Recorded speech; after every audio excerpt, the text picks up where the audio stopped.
jasa kepada rekan-rekan semua yang sampai dengan kesempatan malam ini bisa berkumpul bersama di agenda yang sudah kami siapkan. Yang saya hormati dan saya kasihi Bapak Ketua Pengurus beserta Sekretaris dan juga bendahara, Bapak Ketua Pengawas dan anggota, Bapak Taus Bele selaku konsultan hukum atau pengacara di Kasper Budi Harta, Bapak Manajer beserta dengan kepala jabatan yang ada di Budi Harta, rekan-rekan pers. Adapun latar belakang dari kami menyelenggarakan kegiatan ini sebagai panitia itu berdasarkan mandat yang dikasih oleh teman-teman pengurus untuk melaksanakan rutinitas atau kegiatan tahunan sebagai wujud dari tidak saja mengingat terhadap apa yang menjadi aktivitas atau perjuangan dari pendiri atau reformis dari Budi Harta ini sendiri, tapi juga sebagai bentuk untuk mengevaluasi sejauh mana aktivitas-aktivitas sosial yang dikaitkan sebagai bagian dari tanggung jawab yang melekat di Budi Harta, sehingga itu menjadi beban bagi kami di panitia untuk mengeksekusi ini. Kami mengharapkan teman-teman media ada ini untuk bisa menggambarkan kepada pihak luar dan juga masyarakat secara umum bahwa agenda kami tahun ini itu diselenggarakan 3 hari. Hari pertama itu yang kita ketemu sekarang ini, terus nanti hari kedua tanggal 27 itu agendanya kami akan melakukan kunjungan terhadap 2 orang reformis yang telah meninggal, salah satunya Bapak Yos Lau dan yang salah satunya itu adalah Bapak Pelipus Kamale. Perlu rekan-rekan pers tahu kurang lebih ada 9 orang itu sebagai reformis dan 5 orang itu menjadi pendukung dari sebagai pendukung reformis untuk Budi Harta. Agenda selanjutnya setelah kami melakukan kunjungan dan tabur bunga itu kami akan melakukan satu agenda sosial, yaitu bentuknya berupa gerebek pasar. Gerebek pasar ini kami menyediakan dana kurang lebih 50 juta. Itu dilakukan pembelanjaan di 5 titik pasar yang menjadi salah satu menjadi motor ekonomi di wilayah, mulai dari Moru sampai dengan Borwa, terus titik keduanya itu dari Alur Kecil sampai ke Mokar, titik ketiga itu dari Kebun Kopi ke Osvai dan daerah Kabola, terus yang satunya lagi itu ke arah Bukapiti, dan yang terakhir titik sentralnya ada di 3 pasar yang menghidupkan ekonomi masyarakat kecil, yaitu Pasar Senggol atau Pasar Lama, pasar dan nanti terpusat lagi di Pasar Lipa.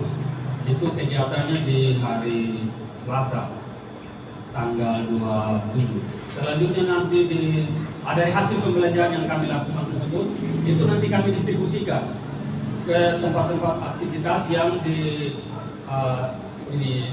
menurut pertimbangan kami itu sedang melakukan aktivitas kegiatan, baik itu di fasilitas-fasilitas umum yang menjurus kepada urusan keagamaan maupun juga kepada fasilitas-fasilitas umum yang sedang dieksekusi oleh masyarakat. Itu nanti kami langsung lakukan pembagian juga ke panti-panti asuhan yang ada di dalam pusat kota maupun di luar kota. Setelah itu selesai, nanti malam itu kami ada kegiatan gabungan, kemudian jam 12 kami melakukan tembakan petasan sebagai pembuktian bahwa kami telah masuk ke masa reformasi di tanggal 28. Nanti pada besok harinya di tanggal 28 kami juga menghadirkan unsur Puspida, juga para reformis dan pendukung reformis, terus orang-orang tua dan masyarakat yang menggunakan jasa dari Budi Harta ini untuk kita sama-sama di sini untuk merayakan hari ulang tahun kami yang ke-14. Juga ada agenda sosial yang kami lakukan, yaitu memberikan stimulan kepada kurang lebih ada 10 masjid dan gereja. Itu kami menyiapkan dana kurang lebih 30 juta. Itu nanti sifatnya sebagai stimulan. Tapi dalam perjalanan ini 1 tahun ini juga kami akan menginformasikan bahwa kami menyediakan 100 juta itu sudah kami distribusikan lebih dahulu kepada 5 masjid dalam bentuk hewan kurban. selanjutnya nanti ini 100 juta berikutnya itu kepada pihak gereja, dan kami akan melakukan evaluasi berdasarkan kebutuhan yang menggambarkan bahwa gereja-gereja ini dalam proses rehabilitasi berat. Itu kami memberikan supply dari 100 juta tadi itu untuk menyokong atau mendukung aktivitas pembangunan rumah ibadah. Itu dan sehingga 1 tahun itu kami bisa menyediakan kurang lebih bisa sekitar hampir 300 juta untuk kegiatan CSR-nya. Sedangkan khusus untuk kegiatan ini kami menyediakan kurang lebih sekitar 350 juta untuk melaksanakan kegiatan selama 2 hari full. Kami berharap bahwa dengan adanya informasi dan dukungan dari teman-teman media terhadap pelaksanaan agenda kami ini bisa memberikan warna, bisa menunjukkan bahwa kami tidak saja ada di dalam ruang untuk mencari keuntungan dalam hal untuk meningkatkan kesejahteraan dari anggota sebagai moto utama dari operasi, tapi kami juga membuktikan bahwa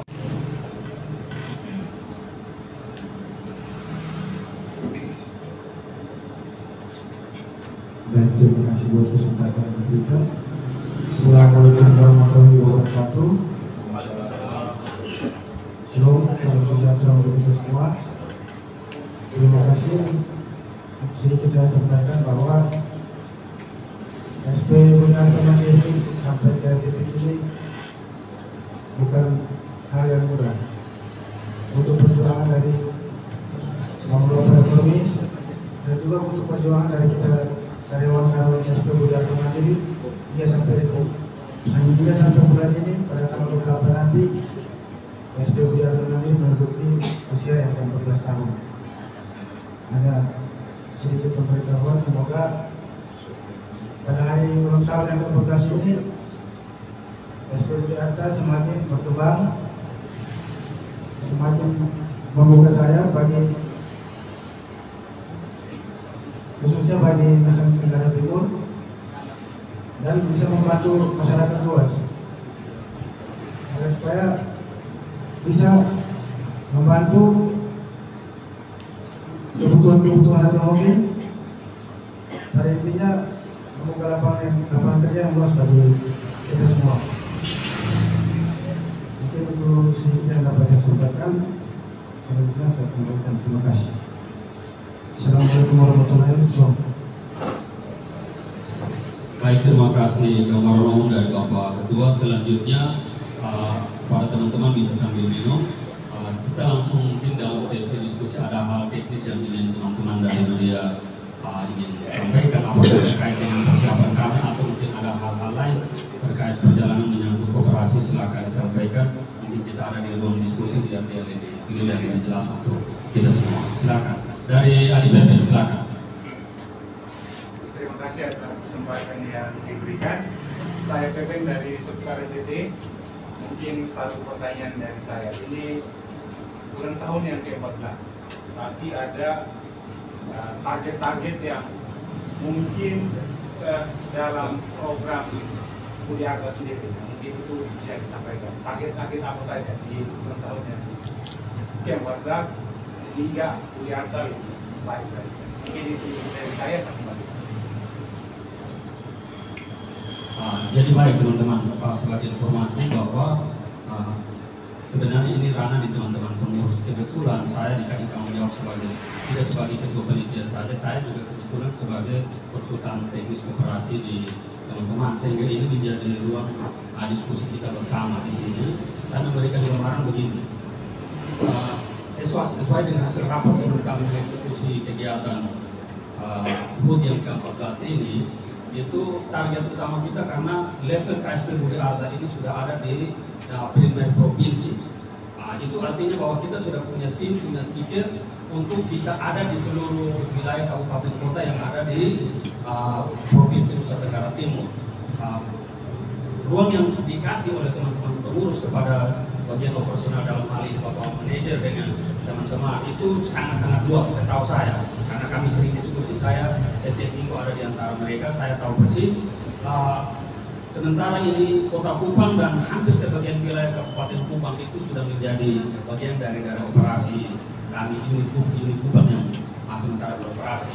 dan ada ruang buat kami untuk menjelajah Kota Kupang ke wilayah Pulau Timur, ke wilayah-wilayah yang lain, misalnya ke Teva dan Atapua, dan itu sudah dilakukan survei sesuai dengan informasi berkala yang disampaikan oleh Bapak Manajer kepada pengurus.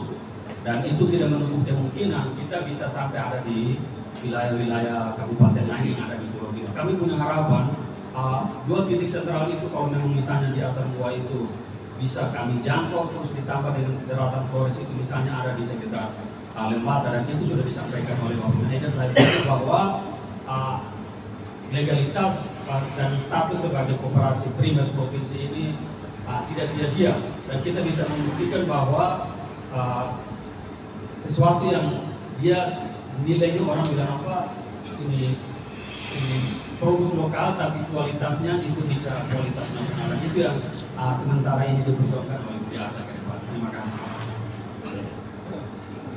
Ya, dari Om Dhani silakan. Baik, terima kasih kesempatan yang diberikan.